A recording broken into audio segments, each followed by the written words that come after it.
If you use the Journal app, you've probably found it's a bit frustrating having everything all in one journal. Perhaps you might want to have different journals, one for holidays, one for family, one for professional trips.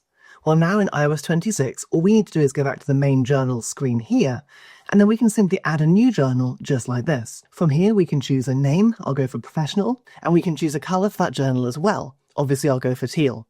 And then finally, we can choose an icon that matches. Then when you press the tick in the top right-hand corner, you've just created a brand new journal.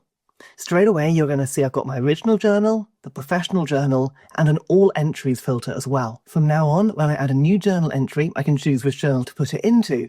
But you might be thinking, Jacob, I've already written hundreds of things. How can I move them between journals? Well, actually, it's really, really simple. All you need to do is find the journal post that you want to move, and then tap the three dots on that post. From here, you've got the option to select which journal or journals it's part of, because it can be in more than one if you'd like. I'm going to move this trip to my professional journal and take it out of my main journal just like this. And then when you're browsing your journal, you can choose to browse your main journal, your professional one, your travel one, your family one, or you can see all the entries in one go. There are lots more things new in iOS 26 as well. Check out my channel down below and you'll be fully up to date with everything that's new on your phone. I'll see you next time.